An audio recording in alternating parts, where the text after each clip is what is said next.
जैसा कि आप लोग वीडियो में देख रहे हैं, इसे घोंघा या स्नेल अथवा पाइला के नाम से जाना जाता है। घोंघा या पाइला फाइलम मोलस्का का एक प्रमुख जंतु है और मोलस्का में एक वर्ग है गैस्ट्रोपोडा। ये गैस्ट्रोपोडा वर्ग के अंतर्गत आता है। घोंघा या पाइला तालाब, झील आदि के किनारे नम स्थानों पर या पानी भरे खेतों में रेंगता हुआ पाया जाता है। या तो नम स्थान होगा या पानी भरे खेतों में रेंगता हुआ मिलता है। इसका शरीर कोमल होता है, मुलायम होता है और शरीर पर सर्पिल खोल या सेल चढ़ा रहता है। सर्पिल आकार में खोल या सेल चढ़ा होता है। यह खोल कैल्शियम कार्बोनेट का बना होता है और कैल्शियम कार्बोनेट के बने इस कड़े खोल में एक बड़ा सा छिद्र होता है जो एक ढक्कन के द्वारा बंद हो जाता है और ढक्कन को खोलकर मांसल पादों को ये बाहर निकालकर चलने लगता है। और जैसे ही कोई आघात समझता है या दुश्मन का आभास होता है तो यह पादों को फिर से अपने अंदर कर लेता है, उसी कवच के अंदर कर लेता है और ढक्कन को बंद कर लेता है। इसका यह कड़ा खोल मेंटल द्वारा स्रावित होता है। अब ये मेंटल क्या है, तो इस चित्र को देखिए।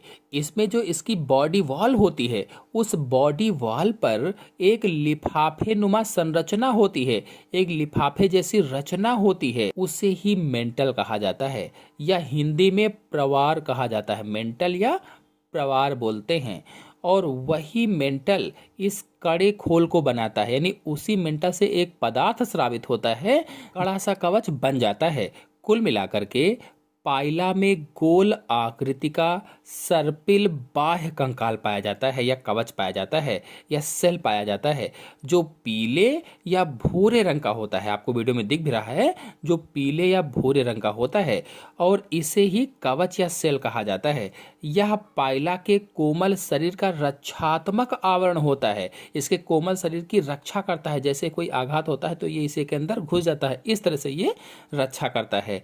और पाइला को एपिल स्नेल भी कहा जाता है या सेवाभ घोंघा भी कहा जाता है। हिंदी में क्या कहते हैं, घोंघा पाइला को, तो एपिल स्नेल यानी सेवाभ घोंघा भी कहा जाता है। मतलब पाइला को एपिल स्नेल के नाम से जाना जाता है। आपको बता दें कि पाइला जल व स्थल दोनों जगहों पर पाया जाता है, इसीलिए इसे उभयचरी प्राणी कहते हैं, उभयचरी जंतु कहा जाता है। इसका साइंटिफिक नेम पाइला ग्लोबोसा है, पाइला ग्लोबोसा। इसके सिर पर दो जोड़ी स्पर्शक अथवा दो जोड़ी टेंटिकल्स पाए जाते हैं। स्पर्शक अथवा टेंटिकल्स, एक जोड़ी ये बड़े वाले और दूसरी जोड़ी ये छोटे वाले, यानी एक जोड़ी टेंटिकल्स बड़े वाले होते हैं और एक जोड़ी छोटे वाले टेंटिकल्स होते हैं। जो बड़े वाले टेंटिकल्स होते हैं इनमें एक जोड़ी आँखें अथवा आई उपस्थित होती हैं और ये आँखें अथवा आई टेंटिकल्स के ऊपरी सिरे पर होती हैं। दोनों आँखें जो होती हैं ये टेंटिकल्स के ऊपरी सिरे पर होती हैं। छोटे वाले टेंटिकल्स गंध को सूंघने में मदद करते हैं और यहाँ पर इसका मुख होता है, ये जो है इस जगह पर इसका मुख होता है। ये नीचे मांसल पाद अथवा फूट होते हैं, जो नीचे मांसल सा भाग है इसे पाद या फूट कहा जाता है, जिससे यह प्रचलन करता है अथवा चलता है। और इसके फूट में अनेक पैडल ग्लैंड सेल्स पाई जाती हैं। जिसका फूड होता है उसमें अनेक पैडल ग्लैंड सेल्स पाई जाती हैं। आपको बता दें कि पाइला ग्लोबोसा के कवच में लगभग 6 चक्र होते हैं। लगभग में 6 चक्र बताया है, एक्यूरेट नहीं है। सबसे छोटा एवं प्रारंभिक जो चक्र होता है वो कवच के शिखर पर स्थित होता है, जिसे एपिक्स लिखा गया है। जो इसका कवच है ये वाला पूरा, इसका जो शिखर वाला है उसको क्या एपिक्स लिखा गया है। तो लगभग में 6 चक्र होते हैं या कभी कभी 5 ही होते हैं और सबसे छोटा वाला जो होता है उसे प्रारंभिक चक्र या कवच कहा जाता है, जो बिल्कुल शिखर पर होता है, एपेक्स पर होता है। और यह लार्वा द्वारा बनाए गए प्राक शंख या प्रोटोकॉन्च का प्रथम कवच निरूपण करता है। यानी जो पहला वाला कवच होता है उसे प्रॉक शंख या प्रोटोकॉन्च कहा जाता है। और प्रारंभिक चक्र के बाद यानी पहले कवच के बाद में धीरे धीरे चक्रों का आकार बढ़ता जाता है। पहला वाला चक्र छोटा होता है, फिर धीरे धीरे करके ये चक्र बढ़ते जाते हैं।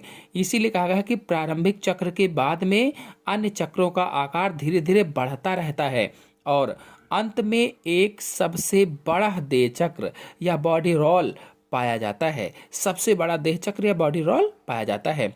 और कवच एक कोष्ठी होता है, यूनिऑकुलर होता है, एक कोष्ठी, क्योंकि इन चक्रों के बीच में पट नहीं पाए जाते हैं, पट नहीं होते हैं और बाहर की ओर से ये भिन्न भिन्न चक्र रेखाओं के द्वारा दिखते हैं या चिन्हित होते हैं। इन रेखाओं को सीवन या सचर्स कहा जाता है।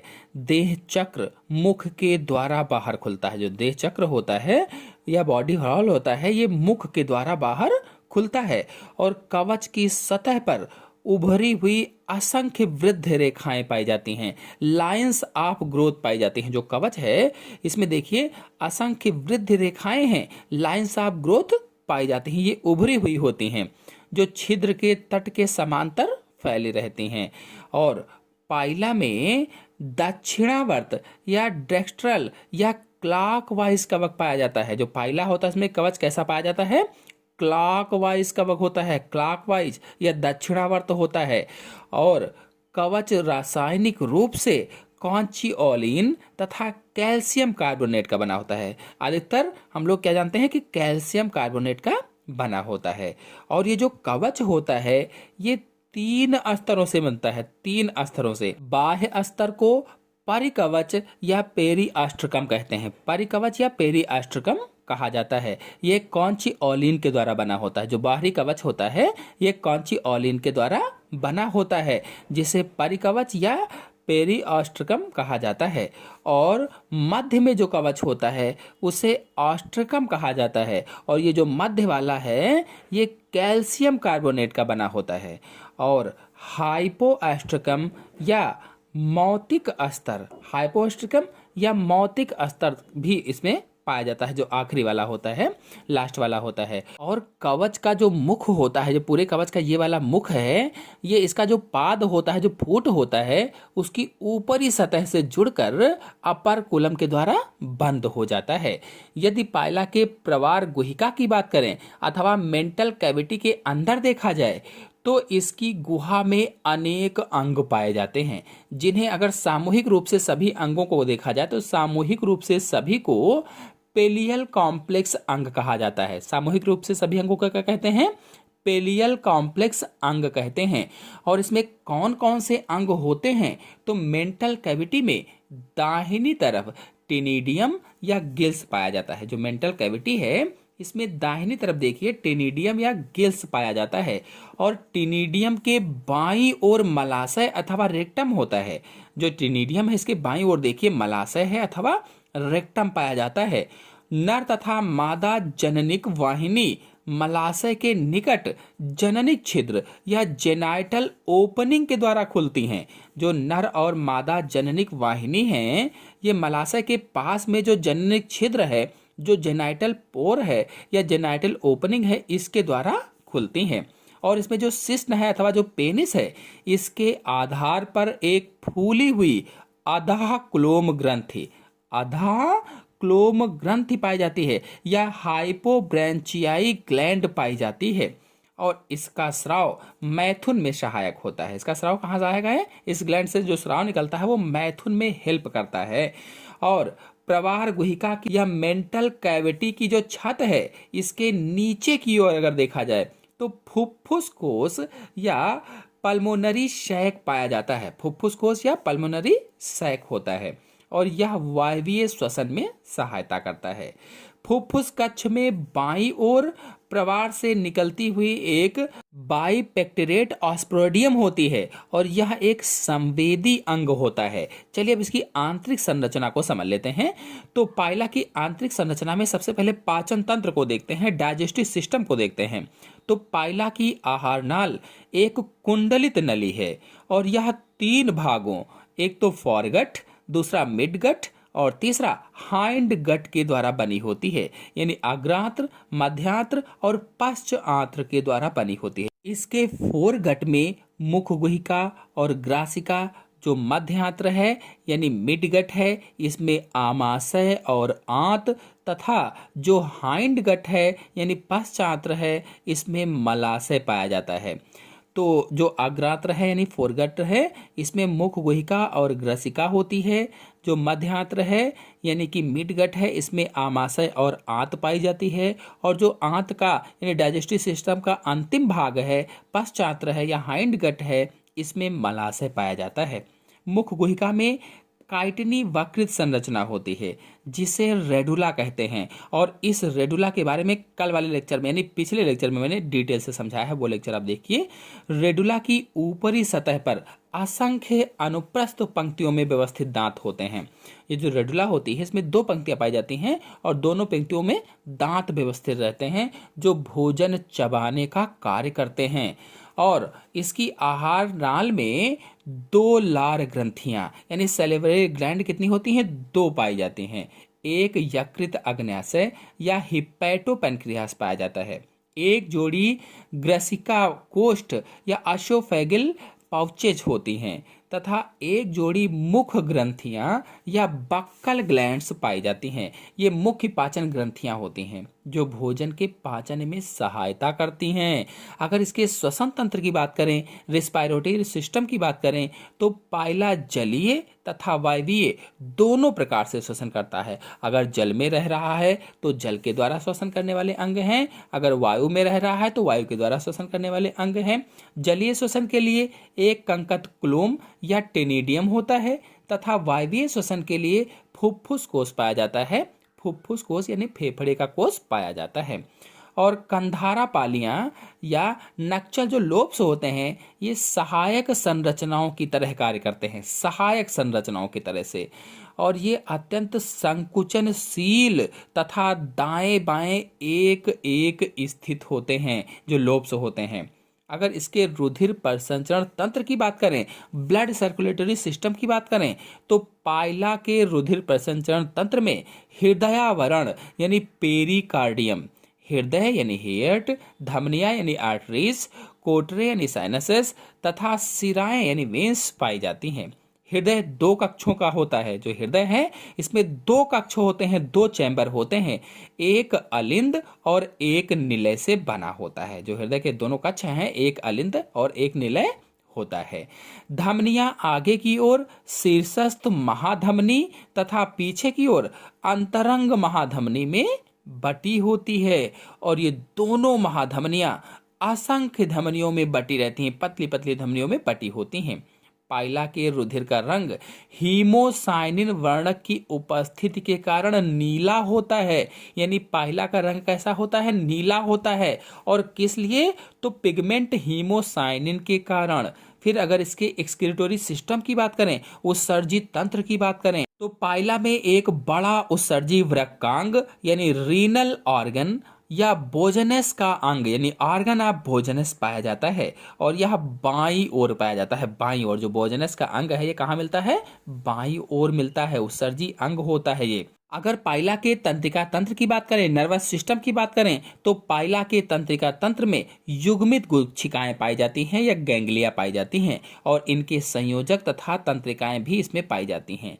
पाइला में युग्मित गुच्छिकाएं, प्रामस्तिष्क गुच्छिकाएं यानी सेरेब्रल गैंग्लिया, और बक्कल गैंग्लिया यानी मुख गुच्छिकाएं, पार्श्वपादिक गुच्छिकाएं, आंतरीय अधि आंतरीय गुच्छिका तथा अंतरांगी गुच्छिकाएं आदि पाई जाती हैं। और पाइला में अनेक संयोजक जो कि भिन्न प्रकार की गुच्छिकाओं को जोड़ती हैं, ये भी पाई। यदि पाइला के जनन तंत्र की बात करें, रिप्रोडक्टिव सिस्टम की बात करें, तो इसमें नर जनन तंत्र में यानी मेल रिप्रोडक्टिव सिस्टम में कौन कौन से अंग आते हैं?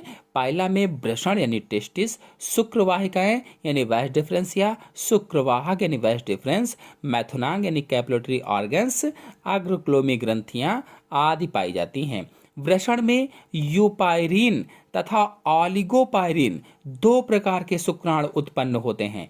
जो पाइला का वृषण होता है, इससे 2 प्रकार के शुक्राणु उत्पन्न होते हैं। पॉइंट बी नोटेड, इंपॉर्टेंट है। 2 प्रकार के शुक्राणु, यूपायरिन और ऑलिगोपायरिन, ये 2 प्रकार के शुक्राणु या स्पर्म उत्पन्न होते हैं।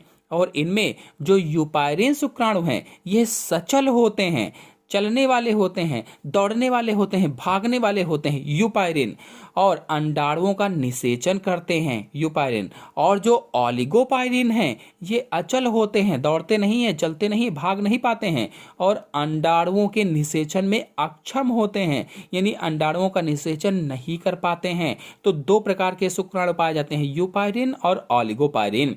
अगर इसके मादा जनन तंत्र की बात करें, फीमेल रिप्रोडक्टिव सिस्टम की बात करें, तो मादा जनन तंत्र में अतिशाखित नारंगी अंडाशय यानी नारंगी रंग की ओवरी पाई जाती हैं, अंडवाहिनी यानी ओविडक्ट पाई जाती हैं, सुपात्र पाए जाते हैं या रिसेप्टिकुलम सेमिनिस पाई जाती हैं, गर्भाशय यानी यूट्रस होता है, योनि यानी वेजिना होती है तथा अग्रक्लोम ग्रंथि आदि अंग पाए जाते हैं। तो इसका जनन तंत्र हो जाएगा। अगर पाइला के जीवन चक्र की बात करें, लाइफ साइकिल की बात करें, तो पाइला एक लिंगी जंतु है। पहले हम सभी लोग जानते हैं यूनिसेक्सुअल एनिमल होता है। कहने का मतलब यह है कि नर और मादा अलग अलग होते हैं। ऐसे जंतु जो एक लिंगी होते हैं उसमें नर और मादा अलग अलग होते हैं। पाइला में वर्षा ऋतु में जनन क्रिया होती है। जब वर्षा काल होता है तो बरसात में इसमें जनन क्रिया होती है। और मैथुन क्रिया में नर घोंघे का शिश्न अपने आवरण सहित मादा की प्रवाह गुहिका या मेंटल कैविटी में प्रवेश कर मादा के जनन छिद्र में प्रवेश कर जाता है। क्या होता है मैथुन क्रिया में, क्या क्या होता है?